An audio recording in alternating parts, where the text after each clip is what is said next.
आज के इस वीडियो में 2019 के मैट्रिक परीक्षा में पूछे गए वस्तुनिष्ठ प्रश्नों का आत्मक हल देखेंगे। अगर आपको यह वीडियो अच्छा लगता है तो अपनी प्रतिक्रिया जरूर दीजिएगा। इस वीडियो को लाइक कीजिएगा तथा चैनल को जरूर सब्सक्राइब कीजिएगा। चलिए इस क्रम में सबसे पहला सवाल हम देखते हैं। एक उदग्र खंभे की छाया की लंबाई खंभे की लंबाई के √3 गुना है तो सूर्य का उन्नयन कोण क्या होगा? 45 डिग्री, 30 डिग्री, 75 डिग्री या 60 डिग्री। तो दिया हुआ है एक उदग्र खंभा। उदग्र खंभा का मतलब होता है भूमि तल पर लंबवत रूप से खड़ा खंभा। मान लेते हैं कि ये एक खंभा ए बी है, ठीक है, जिसकी छाया BC बन रही है, ठीक है। तो छाया की लंबाई खंभे की लंबाई के √3 गुना है। तो मान लेते हैं कि AB की जो है ना लंबाई x है, तो छाया की लंबाई कितनी होगी जी? x√3, ठीक है। अब पूछा जा रहा है इसमें सूर्य का उन्नयन कोण क्या होगा। तो यहाँ पे ये जो एंगल थीटा बन रहा है भूमि तल और सूर्य के बीच में, सूर्य के दृष्टि रेखा के बीच में जो एंगल थीटा बन रहा है उसी का मान पूछा जा रहा है। तो ये समकोण त्रिभुज ABC है, उसमें एंगल थीटा के लिए AB लंब होगा और BC आधार होगा। तो हम लंब और आधार इस एंगल थीटा के लिए लिख सकते हैं tan theta is equals to AB by BC। तो AB के लिए हम x लिख देंगे, BC के लिए x√3 लिख देंगे। ये x से x कट जाएगा, बचेगा 1/√3 जो tan 30 डिग्री का मान होता है। तो tan theta is equals to tan 30 degree है ना, आ गया। तो थीटा कितना का होगा जी? 30 डिग्री का, अर्थात उन्नयन कोण कितना का बनेगा? 30 डिग्री का। ऑप्शन बी हमारा सही होगा।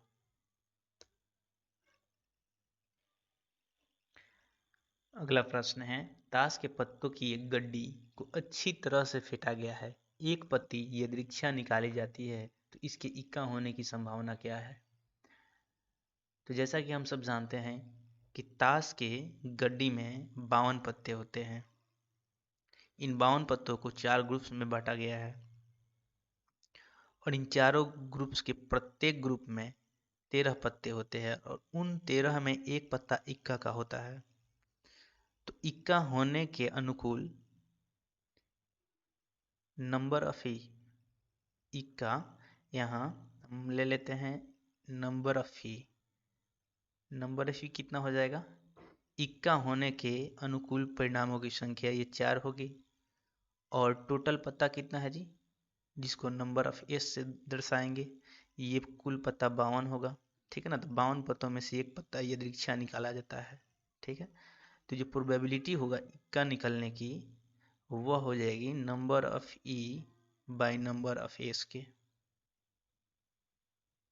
तो नंबर ऑफ ई कितना है? 4 है और नंबर ऑफ एस कितना है? 52 है। ये 13 टाइम्स कट जाएगा तो ये हो जाएगा 1/13। तो इक्का होने की प्रायिकता 1/13 होगी। तो ऑप्शन सी सही हुआ। अगला प्रश्न देखते हैं। 2√3 माइनस √2 किस पाद में स्थित है? तो जैसा कि हम सब जानते हैं कि किसी भी तल को 2 अक्षों की सहायता से 4 भागों में बांट सकते हैं। ये होता है x और ये होता है x डैश, ये y और ये y डैश, ठीक ना। और इन दोनों के कटान बिंदु को मूल बिंदु कहा जाता है जिसका निर्देशांक 0 0 होता है, ठीक है। और मूल बिंदु के x अक्ष पर दाहिने ओर सारे के सारे धनात्मक होते हैं, ठीक ना, बाएं ऋणात्मक, और मूल बिंदु के ऊपर y अक्ष पे सब धनात्मक होते हैं और नीचे की तरफ ऋणात्मक होते हैं। इस हिसाब से ये जो पहला क्षेत्र है वह उसका x कोऑर्डिनेट भी धनात्मक होता है और y कोऑर्डिनेट भी धनात्मक होता है। तो x कोऑर्डिनेट और y कोऑर्डिनेट दोनों के दोनों धनात्मक होते हैं। अब दूसरा क्वाड्रेंट में x निगेटिव होता है और y पॉजिटिव होता है। तीसरे में x निगेटिव और y भी निगेटिव। चौथे में x पॉजिटिव और y निगेटिव होता है। तो ये देखिए, इस बिंदु में जो x कोऑर्डिनेट है वो धनात्मक है और y कोऑर्डिनेट जो है वो ऋणात्मक है। तो प्लस माइनस किस में होता है? ये चतुर्थ पाद में। तो इस हिसाब से ये चतुर्थ पाद होगा। इसका आंसर डी ऑप्शन सही होगा। ठीक है, चलिए अगला प्रश्न देखते हैं। प्रश्न है, निम्न में से कौन किसी घटना की प्रायिकता नहीं हो सकती है? तो किसी भी घटना की प्रायिकता जो होती है ना, वह 0 से 1 के बीच में होती है, जिसको हम ऐसे लिखते हैं। ठीक है, तो किसी भी घटना की प्रायिकता 0 और 1 के बीच में होती है। अगर 0 से कम और 1 से अधिक होती है तो किसी घटना की प्रायिकता हो ही नहीं सकती। इसमें देखते हैं ऑप्शन ए में 3.5 दिया हुआ है जो कि 1 से अधिक है, तो ये नहीं होगी। ठीक है, और 0.2 यह 0 और 1 के बीच में लाई करता है। ठीक है, तो ये होगा कि उस किसी भी घटना का प्रायिकता हो सकता है। सी 0.3 ये भी किसी भी घटना का प्रायिकता हो सकता है। और 60% का मतलब होता है 60/100 तथा 0.6 ये भी 0 और 1 के बीच में है ना, लाई कर रहा है। तो ये भी किसी घटना का प्रायिकता हो सकता है। तो ये ऑप्शन ए सही होगा। ठीक है, चलिए अगला प्रश्न देखते हैं। प्रश्न है, यदि tan theta is equal to 3/4 तो sin थीटा का मान क्या होगा? जैसा कि हम सब जानते हैं tan theta is equals to 3/4 दिया हुआ है और tan p और b का रेशियो होता है। ठीक है, तो इसमें हमको h निकालना पड़ेगा। तो h कितना होगा जी? ये h p square √p² plus b² के बराबर। तो √p² का मतलब 3 का स्क्वायर प्लस 4 का स्क्वायर। तो 3 3 का 9 और 4 4 का 16 और ये हो जाएगा √25 का मतलब 5। ठीक है, तो h हमको 5 प्राप्त हुआ। तो हमको निकालना है साइन थीटा का मान। साइन थीटा होता है p/h। ठीक है, तो p के लिए हम क्या लिखेंगे? 3 लिख देंगे और h के लिए 5, तो 3/5 आंसर हुआ। तो ये ऑप्शन डी सही होगा। चलिए अगला प्रश्न देखते हैं। प्रश्न है, cos 19 डिग्री माइनस a इसमें से कौन सा होगा? तो cos 90 डिग्री माइनस थीटा, जैसा कि हम सब जानते हैं cos 90 डिग्री माइनस थीटा ये होता है साइन थीटा। cos साइन में बदल जाता है। तो ये एंगल की जगह पर a है तो यहाँ पे साइन a हो जाएगा। तो ये ऑप्शन बी सही होगा। चलिए अगला प्रश्न देखते हैं। प्रश्न है, निम्न में कौन अपरिमेय नहीं है? तो अपरिमेय संख्या जैसा कि हम सब जानते हैं √q के रूप के संख्या को बोला जाता है, जहाँ q किसी भी संख्या का पूर्ण वर्ग नहीं होता है। अर्थात q का है ना वर्गमूल एक पूर्ण संख्या नहीं हो सकती है। तो जो पहला ऑप्शन ए दिया हुआ √10, 10 किसी भी संख्या का है ना वर्ग नहीं है, पूर्ण वर्ग नहीं है। उसी प्रकार से √24 दिया हो तो 24 भी किसी संख्या का पूर्ण वर्ग नहीं है। ये √35 दिया हुआ है तो 35 भी किसी संख्या का पूर्ण वर्ग नहीं है। √121 दिया है 121, यह 11 का वर्ग है। ठीक है, तो √121 किसके बराबर हो जाएगा? 11 के बराबर। और 11 एक परिमेय संख्या है, अपरिमेय संख्या नहीं है। तो ये ऑप्शन डी होगा इसका आंसर। चलिए अगला प्रश्न। यदि p तथा q दो अभाज्य संख्याएं तो उनका मसा क्या होगा? जैसा कि हम सब जानते हैं अभाज्य संख्याएं वे संख्याएं होती है जो या तो 1 से विभाजित हो या स्वयं से किसी अन्य संख्या से विभाजित नहीं होनी चाहिए। तो अभाज्य संख्याओं के समुच्चय में सबसे पहला संख्या 2 होता है, उसके बाद 3, उसके बाद 5, उसके बाद 7। 9 अभाज्य संख्या नहीं है, 11 अभाज्य संख्या है।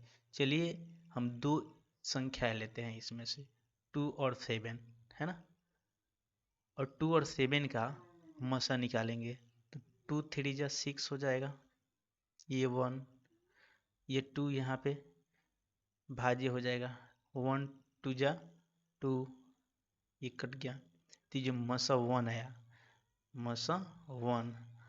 तो हमेशा दो अभाज्य संख्याओं का मसा 1 होता है, तो ये ऑप्शन डी होगा इसका आंसर। दो एक घातीय समीकरणों के ग्राफ यदि प्रतिच्छेदी रेखाएं हो तो हलों की संख्या क्या होगी?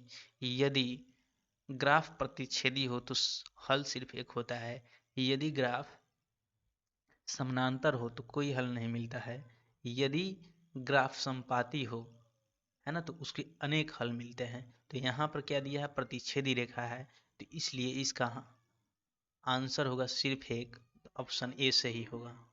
चलिए अगला प्रश्न देखते हैं। प्रश्न है P और Q दो बिंदु हैं, P का नियामक -4 और 2, Q का नियामक 8 और 6 है, को मिलाने वाली रेखाखंड के मध्य बिंदु का नियामक पूछा जा रहा है।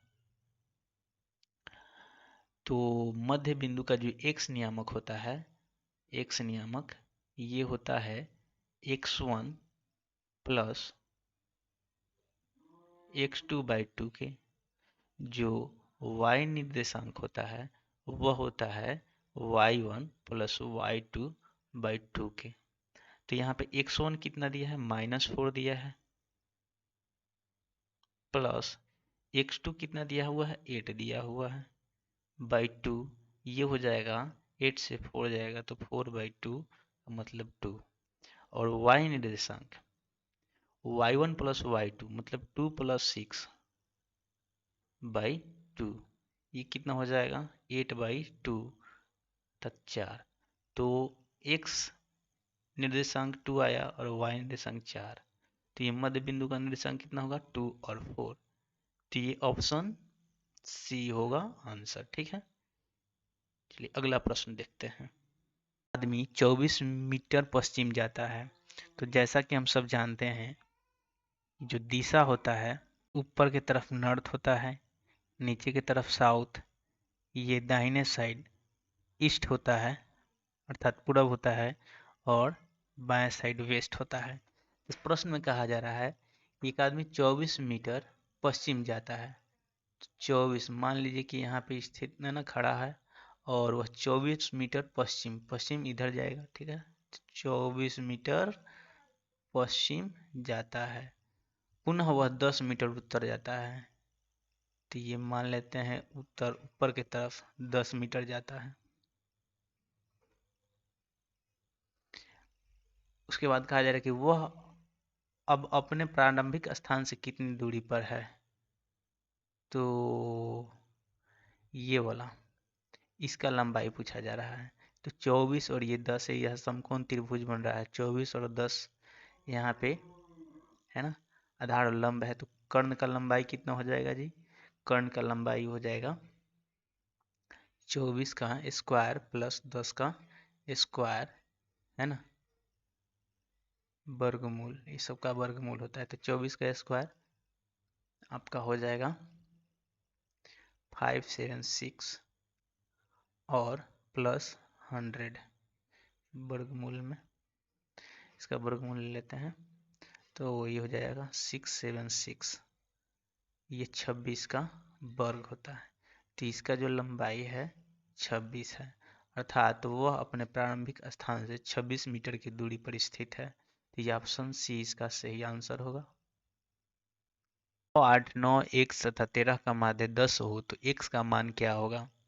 तो जैसा कि जानते हैं हम, माध्य संख्याओं का योग बटा होता है कुल संख्या, तो यहाँ पे माध्य इज इक्वल्स टू लिख सकते हैं 6 + 8 + 9 + x + 13 बाई ये कुल संख्या कितना है 1 2 3 4 5 तो बट्टा में 5 लिख देंगे। माध्य है 10 10 माध्य दिया हुआ है 10 इक्वल्स टू 8 6 14 9 23 और 10 हो जाएगा आपका 33 3 36 36 प्लस x बाई 5 है कि नहीं और ये तिर्यक गुना हो जाएगा तो 36 plus x is equals to 50 लिख सकते हैं।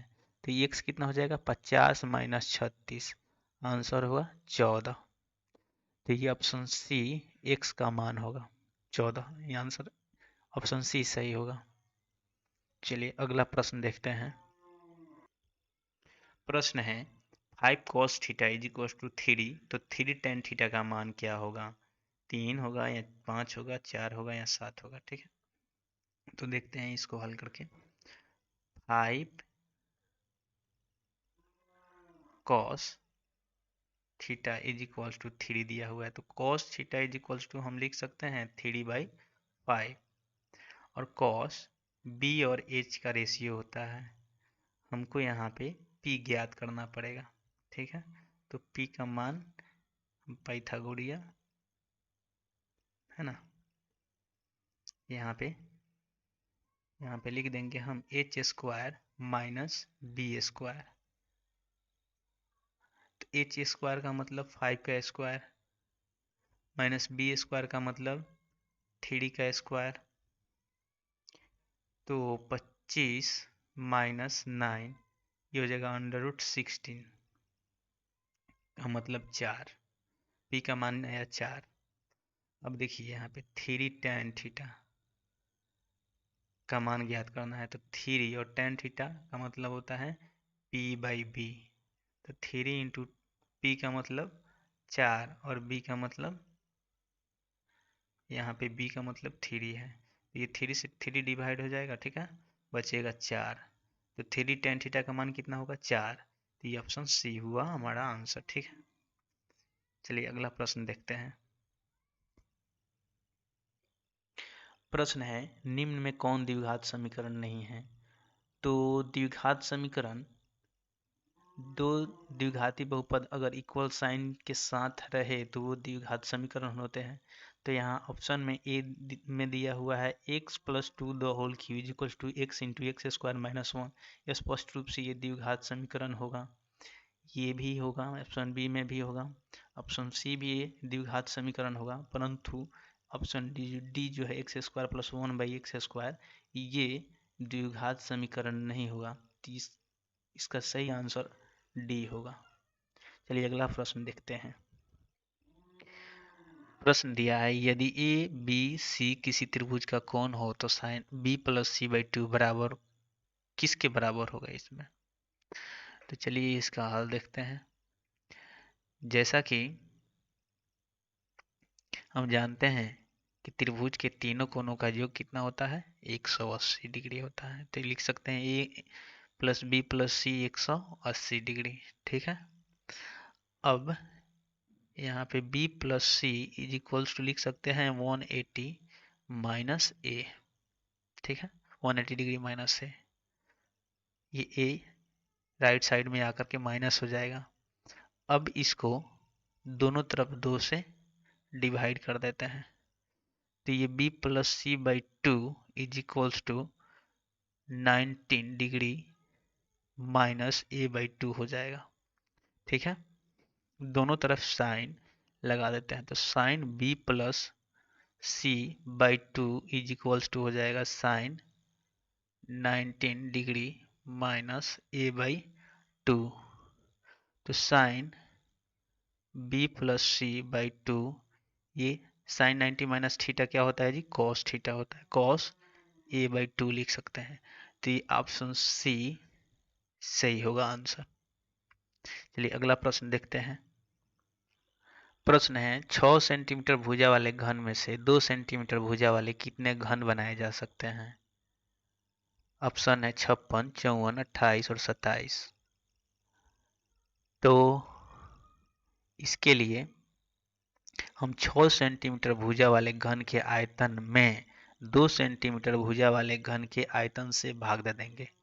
तो 6 सेंटीमीटर भुजा वाले घन का आयतन 6 सेंटीमीटर गुने 6 सेंटीमीटर गुने 6 सेंटीमीटर हो जाएगा। ठीक है ना, क्योंकि होता है घन का आयतन भुजा क्यू के बराबर, मतलब 6 सेंटीमीटर गुने 6 सेंटीमीटर गुने 6 सेंटीमीटर लिख देंगे। अब 2 सेंटीमीटर भुजा वाले घन का आयतन कितना होगा? 2 सेंटीमीटर गुने 2 सेंटीमीटर गुने 2 सेंटीमीटर। ठीक है, ये 2 से ये 3 टाइम्स, ये भी 3 टाइम्स, ये भी 3 टाइम्स, तो ये कुल कितना हुआ जी? 3 3 जा 9 और 9 3 जा 27, तो 27 घन बनाए जा सकते हैं। ये ऑप्शन डी सही होगा। अगला प्रश्न है P X is equal to X square, sorry यहाँ पे एक्स स्क्वायर है, X square minus 3x minus 4 का शून्यक इनमें से कौन होगा? 2 होगा या 4 होगा या 0 होगा या 3 होगा? तो इसका शून्यक ज्ञात करने के लिए हम इस बहुपद को 0 के बराबर बना लेते हैं। तो x square minus 3x minus 4 बराबर 0 हो जाएगा। ठीक है, अब इसके मिडिल टर्म को हम लिख सकते हैं एक्स स्क्वायर माइनस, यहाँ पे हम लिख देते हैं प्लस एक्स और minus 4x। X minus 4x minus 3x होगा और मल्टीप्लाई करने पर माइनस 4x स्क्वायर, जो कि फर्स्ट और लास्ट के गुणनफल माइनस 4x स्क्वायर के बराबर है। x माइनस 4x के रूप में तोड़ देंगे माइनस 3x को, और यहाँ पे माइनस 4 बराबर 0 हो जाएगा। ठीक है, अब इन दोनों को है ना देखते हैं, तो इसमें दोनों में x शामिल है, तो इसमें से x कॉमन लेंगे तो ये हो जाएगा x प्लस 1, और यहाँ पे इन दोनों में माइनस 4 कॉमन है, तो माइनस 4 निकाल लेंगे तो यहाँ पे बच जाएगा x plus 1 is equals to 0। ठीक है, तो यहाँ पे इन दोनों को देखिए, दोनों में x प्लस 1 दोनों में शामिल है, तो x प्लस 1 कॉमन निकालेंगे, ठीक है ना, बाहर निकाल लेंगे तो ये बच जाएगा x माइनस 4 बराबर 0 लिख सकते हैं। तो x इन दोनों का गुणनफल 0 के बराबर है, तो इसका मतलब ये हो x प्लस 1 बराबर 0, यहाँ x माइनस 4 बराबर 0, तो x is equals to minus 1 लिख देंगे, यहाँ x इज इक्वल्स टू 4, तो यहाँ पे माइनस 1 आंसर तो दिया नहीं है ऑप्शन में, तो x इज इक्वल्स टू 4, ये आंसर ऑप्शन बी होगा सही। ठीक है, चलिए अगला प्रश्न देखते हैं। समानांतर प्रश्न है, समानांतर श्रेणी 54 51 48 45 का 10वां पद कौन होगा? 27 हो गया, 30 हो गया, माइनस 27 या इनमें से कोई नहीं। समानांतर श्रेणी में क्या होता है जी? दो लगातार पदों के बीच का जो अंतर होता है वो बराबर होता है। तो यहाँ पर मान लेते हैं a 54 है, d 54 से 51 हो रहा है, 51 से 48 हो रहा है, 48 से 45, मतलब 3 3 घट रहा है, तो यहाँ d कितना हो जाएगा? -3 हो जाएगा। ठीक है, अब हमको 10वां पद निकालने के लिए बोला जा रहा है, तो 10वां पद निकालने के लिए a plus 10 minus 1 into D कितना है, डी वाला फॉर्मूला लगा देंगे यहाँ पे, तो एक कितना है? 54 है, प्लस 10 माइनस 1 कितना हो जाएगा? 9 हो जाएगा, डी के जगह पर -3 हो जाएगा, तो ये 54 माइनस 27, तो 54 से 27 जाएगा, कितना होगा? 27, तो 10वां पद कौन होगा? 27, तो इसमें देखते हैं ऑप्शन ए सही होगा। चलिए अगला प्रश्न देखते हैं। दिया है प्रश्न में कि दो बेलनों के त्रिज्याओं का अनुपात 2:3 है तथा उनके ऊंचाइयों का अनुपात 5:3 है, तो उनके आयतनों का अनुपात क्या होगा? तो चलिए इसको हल करके देखते हैं। दो बेलन दिया हुआ है, ये फर्स्ट बेलन ले लेते हैं और यहाँ पे सेकेंड बेलन। ठीक है, पहला स्टेटमेंट है दोनों बेलनों के त्रिज्याओं का अनुपात, तो पहले बेलन की त्रिज्या हम r1 लेते हैं, है ना, और ऊंचाई h1, तो दूसरे बेलन की त्रिज्या हो जाएगी r2, ऊंचाई हो जाएगी h2। ठीक है, तो R1 इज टू R2 कितना दिया हुआ है 2:3, 2:3। दोनों बेलनों के त्रिज्याओं का अनुपात 2:3 दिया हुआ है। तो इसको लिख सकते हैं R1 is to R2 is equal to 2:3। तो लिख सकते हैं इसको R1 by R2 is equals to 2/3 is equals to x लेते हैं, ठीक ना, मान लेते हैं। तो R1 कितना हो जाएगा 2x और R2 हो जाएगा 3x, ठीक है। और यहाँ दिया है उनके ऊंचाइयों का अनुपात h1 इंटू h2 कितना हो जाएगा 5:3। तो h1 by 5 is equals to h2 by 3 is equals to x मान लेते हैं। इन दोनों का रेशियो x है ना, ठीक है। तो h1 इज इक्वल्स टू हो जाएगा 5x और h2 इज इक्वल्स टू हो जाएगा 3x। उसके बाद पूछ रहा है कि इनके आयतनों का अनुपात हो। तो फर्स्ट बेलन का आयतन कितना हो जाएगा, फर्स्ट बेलन का आयतन होगा पाई R1 का स्क्वायर h1 और दूसरे बेलन का आयतन कितना हो जाएगा पाई R2 का स्क्वायर h2, ठीक है। तो अब आयतन पूछा जा रहा है। तो आयतन पहले बेलन का आयतन बटा दूसरे बेलन का आयतन होगा।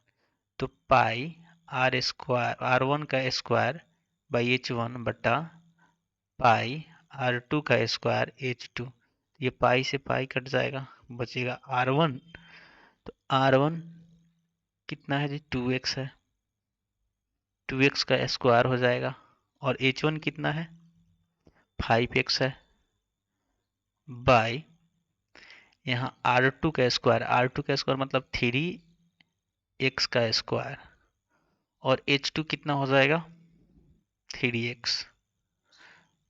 अब देखिए 2x द होल स्क्वायर है तो ये हो जाएगा 4x square into 5x by 9x square into 3x। ये x से x कट जाएगा, x स्क्वायर से x स्क्वायर, ऊपर हो जाएगा अंश में 20 और हर हो जाएगा 27, है ना। तो ये 20:27 ये रेशियो होगा। तो ये ऑप्शन बी सही होगा। चलिए अगला प्रश्न देखते हैं। प्रश्न है बिंदुओं -5 7 और -1 3 के बीच की दूरी क्या होगी। तो इसका दूरी निकालने के लिए हम डिस्टेंस फार्मूला का प्रयोग करेंगे। तो दूरी सूत्र से हम जानते हैं दूरी is equals to x1 minus x2 का square plus y1 minus y2 का स्क्वायर। तो यहाँ x1 कितना दिया हुआ है -5, कितना दिया हुआ है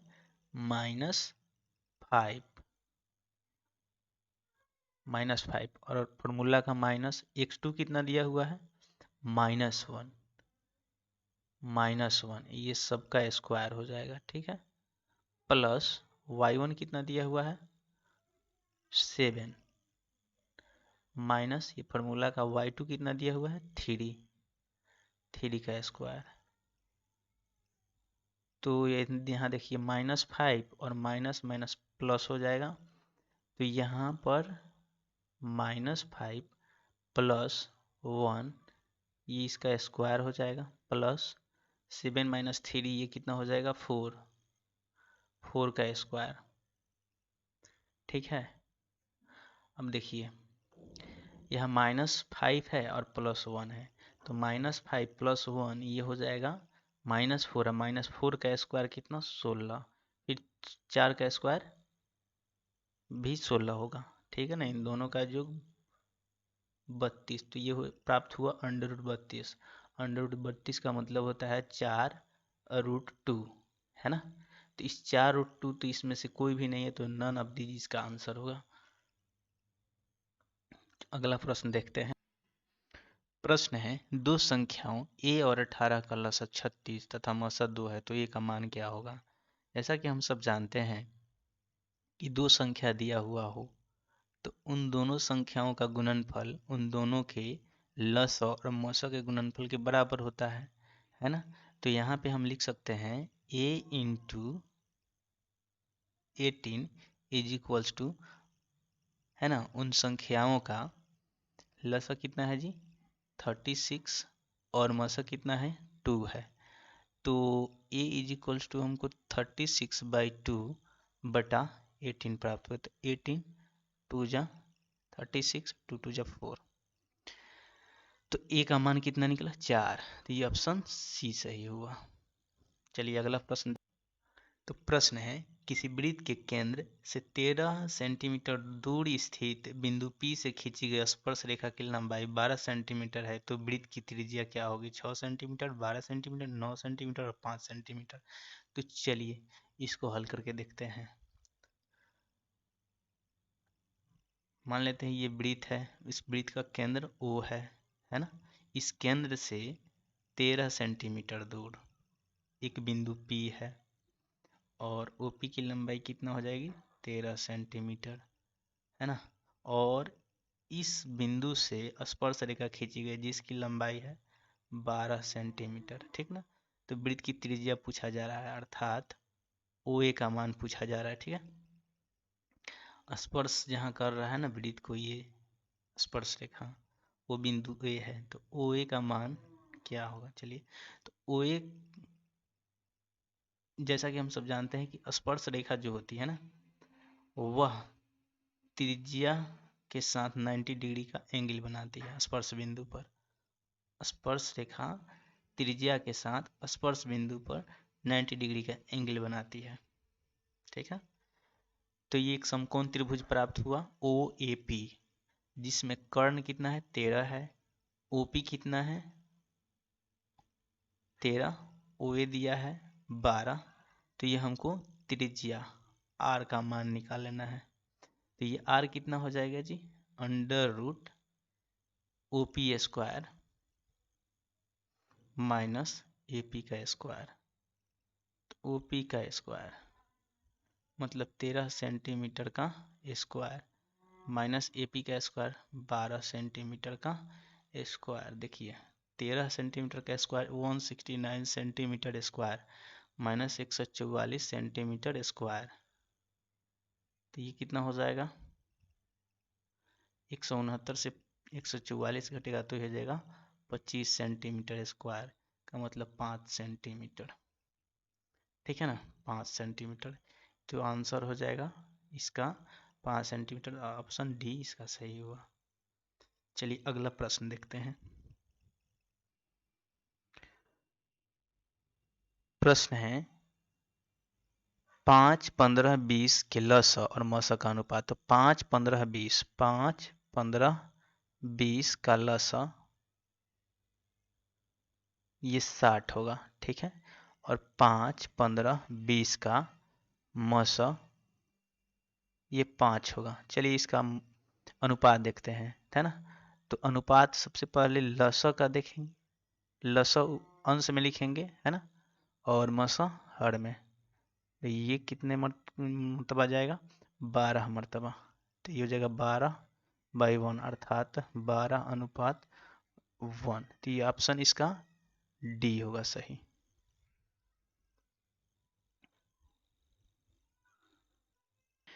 चलिए अगला प्रश्न देखते हैं। तो अगला प्रश्न है समानांतर श्रेणी 2, 6, 10, 14 का कौन सा पद 82 है?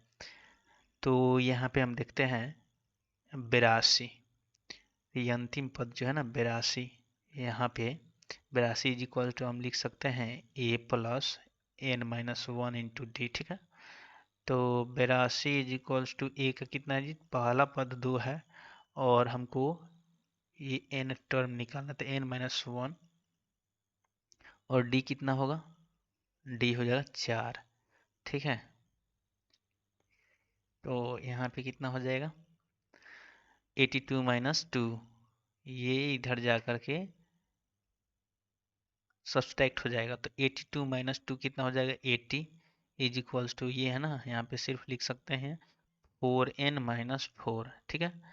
अब ये जो है ना -4 है ना, इसको इस साइड लाएंगे तो ये कितना हो जाएगा 84 इज इक्वल्स टू 4n है ना। तो 4n का मतलब 84, तो n का मतलब कितना 84/4 था 21, तो 21वां पद होगा। इसका आंसर कितना होगा 21वां। चलिए अगला प्रश्न देखते हैं। प्रश्न है निम्न में कौन cot A के बराबर है। तो cot A cos A by sin A होता है, तो ये ऑप्शन यहाँ पे बी हमारा सही होगा, ठीक है। तो ऑप्शन बी यहाँ इसका आंसर होगा। चलिए अब दूसरा प्रश्न देखते हैं। प्रश्न दिया है कि बिंदु P जिसका निर्देशांक -6 और 8 है की दूरी मूल बिंदु से कितनी है, ठीक है ना। तो मूल बिंदु से दूरी का फॉर्मूला होता है दूरी is equals to √x² plus y का स्क्वायर, ठीक है। तो x स्क्वायर का मतलब कितना होगा -6 का स्क्वायर प्लस y का निर्देशांक 8 है तो 8 का स्क्वायर हो जाएगा। यहाँ पे -6 का स्क्वायर 36 प्लस 8 का स्क्वायर 64, ये कितना हो जाएगा √100। √100 का मतलब 10, तो मूल बिंदु से इस बिंदु की दूरी कितनी होगी 10 यूनिट, ठीक ना। तो ये ऑप्शन डी इसका आंसर होगा। चलिए अगला प्रश्न देखते हैं। प्रश्न है cos 1 degree, cos 2 degree, cos 3 degree, ऐसे ही cos 90 डिग्री है ना, इस सब का गुणनफल है, इसका मान कितना होगा। तो जैसा कि हम सब जानते हैं कि cos 90 का मान 0 होता है, ठीक है। cos 90 का मान 0 होता है अगर, और ये 0 इन सभी में मल्टीप्लाई हो जाएगा, है ना। तो जो भी मान हो cos 1 का, cos 2 का, cos 3 का, जो भी मान हो और सबको मल्टीप्लाई अगर 0 से कर देते हैं तो ये मान कितना आएगा 0 डिग्री होगा। तो ये ऑप्शन इसका ए सही होगा, ठीक है। चलिए अगला प्रश्न देखते हैं। दो समरूप त्रिभुजों का क्षेत्रफल का अनुपात 64:121 है, तो इनके संगत भुजाओं का अनुपात क्या होगा।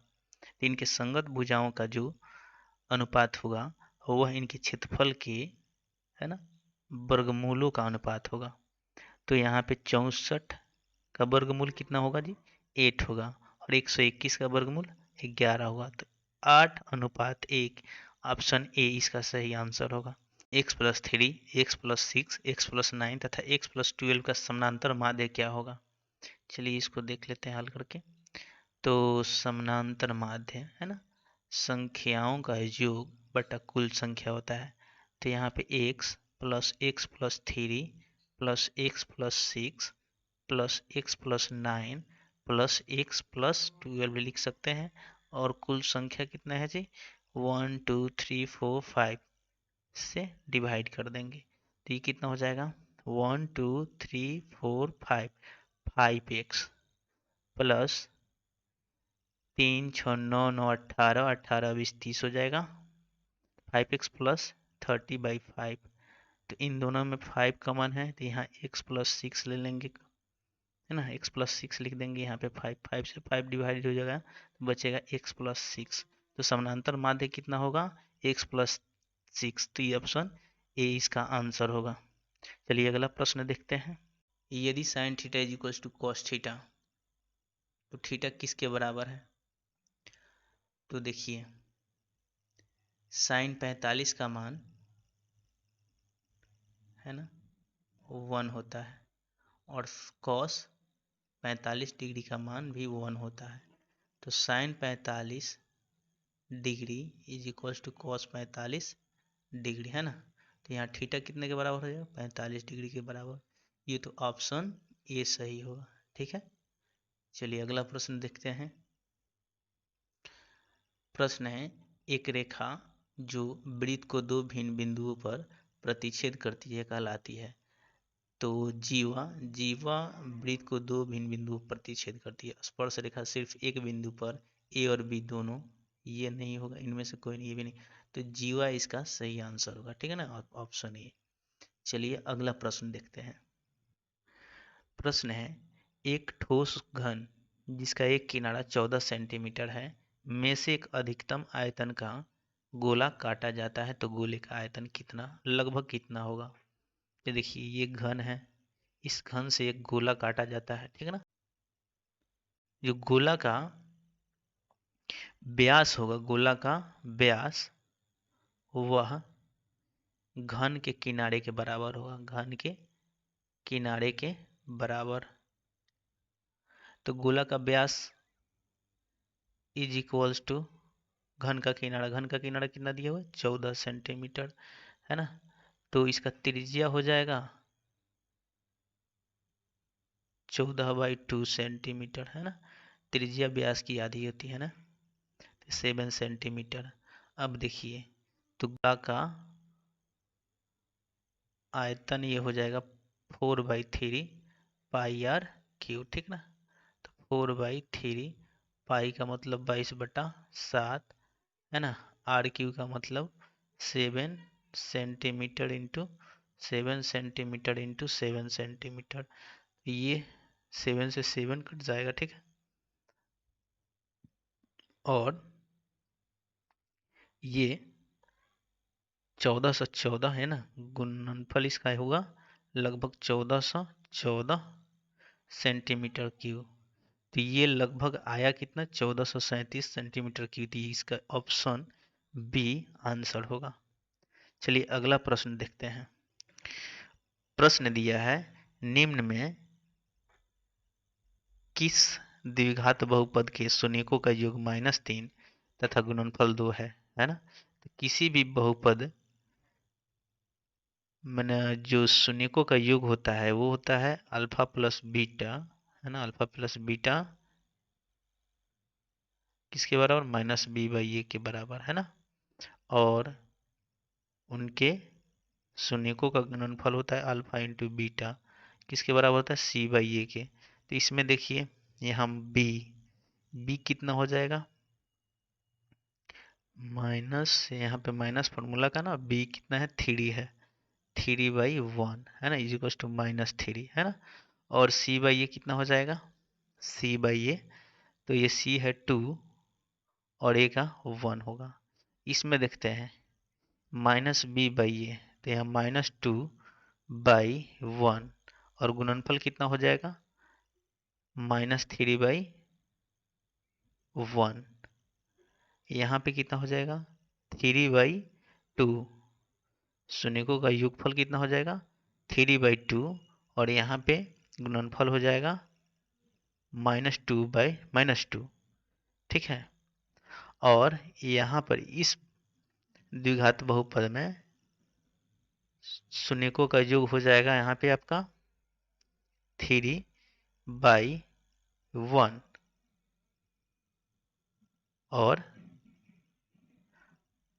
और यहाँ पे 2 गुणनफल हो जाएगा c/2 मतलब 2/1, यहाँ पे 1 होगा, ठीक है। तो 2/1, तो इसमें मिल किसका रहा है -3 और 2, है ना। तो ये ऑप्शन इसका ना, ये बहुपद होगा जिसका शून्यकों का जो -3 होगा और गुणनफल 2 होगा। तो ये ऑप्शन ए इसका सही आंसर होगा। चलिए अगला प्रश्न देखते हैं। प्रश्न दिया हुआ है यदि समीकरण kx - 5y = 2 तथा 6x + 2y = 7 के कोई हल न हो तो k = कितना होगा, ठीक है। तो देखते हैं किसी समीकरण निकाय के लिए कोई हल न हो, इसके लिए शर्त होता है a1/a2 = b1/b2 not equals to c1/c2, ठीक है। तो a1 के जगह पर क्या रखें हम, यहाँ पे k रखेंगे और यहाँ पे है ना k है, x का जो गुणांक होता है वो a1 होता है। तो a1 की जगह पर k और a2 की जगह पर 6 होगा इज इक्वल्स टू b1 की जगह पर क्या होगा -5 और b2 की जगह पर ये होगा 2 is not equals to c1 मतलब 2/c2 का मतलब से 7। चलिए अब देखिए, अब हमको k का मान इसमें से निकाल देना है इन दोनों को लेकर के। तो 2k इज इक्वल टू कितना हो जाएगा, त्रिया गुना करेंगे तो -30 है ना।